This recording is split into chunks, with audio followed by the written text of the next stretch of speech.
રાજુલાની સંસ્કૃતિ વિદ્યાલય ખાતે તળાવ અને ચેક ડેમો ઊંડા કરવાના ખાતમુહૂર્ત કાર્યક્રમનું આયોજન કરાયું.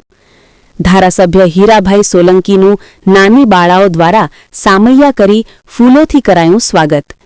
દીપ પ્રાગટ્ય કરી કાર્યક્રમને ખુલ્લો મુકાયો. શાળાના નાના બાળકો દ્વારા જળ અભિષેક કરવામાં આવ્યો. વિદ્યાર્થીઓ દ્વારા સાંસ્કૃતિક કૃતિઓ રજૂ કરવામાં આવી. ધારાસભ્ય હીરાભાઈ સોલંકીનું માર્કેટિંગ યાર્ડ ટીમ અને વેપારીઓ દ્વારા ફૂલહારથી સન્માન કરાયું.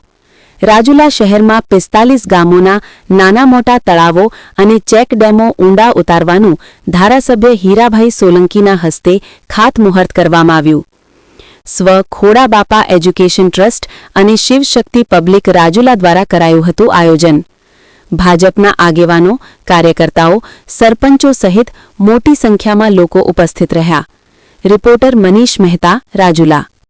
ખોડાબાપા એજ્યુકેશન ટ્રસ્ટ અને શિવશક્તિ પબ્લિક ટ્રસ્ટ દ્વારા આજે 83 નાના મોટા ચેક ડેમો અને તળાવો, રાજુલા તાલુકાની વાત કરું છું, અને જાફરાબાદના 11 ચેક ડેમ અને તળાવોનો જ્યારે આજે ખાતમુહૂર્ત કરવામાં આવ્યું હોય ત્યારે અમારા કેન્દ્રીય મંત્રી શ્રી આદરણીય સી.આર. પાટીલ સાહેબ, ગુજરાત રાજ્યના મુખ્યમંત્રી સાહેબ આદરણીય ભૂપેન્દ્રભાઈ પટેલ અને હર્ષભાઈ સંઘવી સાહેબની આજે એક નેમ છે કે ગુજરાત રાજ્યમાં જે કાંઈ વરસાદ થશે એ વરસાદનું પાણી, ગામનું પાણી ગામમાં, ઘરનું પાણી ઘરમાં અને સીમનું પાણી સીમમાં, એ જ દિશાએ જ્યારે કામ કરી રહ્યા હોય ત્યારે આજે દરેક ગામડા, નાના મોટા તળાવો ઊંડા કરવા માટેનું જેસીબી આજે જ્યારે જવાના છે ત્યારે હું આ ટ્રસ્ટને ખૂબ ખૂબ અભિનંદન આપું છું. અને આવા કામો આપણા આ વિસ્તારમાં થતા રહે એ બાબતમાં આજના આ કાર્યક્રમમાં એમને વધાવું છું અને લાભદાયક અભિનંદન આપું છું.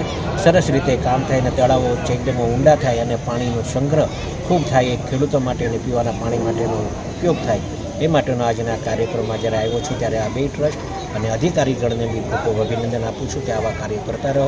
ગુજરાત રાજ્ય સરકારનો આભાર માનું છું કે આવી રીતે જે અમારે દાતરડી 1 અને દાતરડી 2 ડેમના 1.5 લાખ ઘન મીટરનું જ્યારે આ કામ થવા જઈ રહ્યું છે, ખૂબ મોટા પ્રમાણમાં વધારેનું પાણી સંગ્રહ થશે ત્યારે હું ગુજરાત રાજ્ય સરકારનો ખૂબ આભાર માનું છું.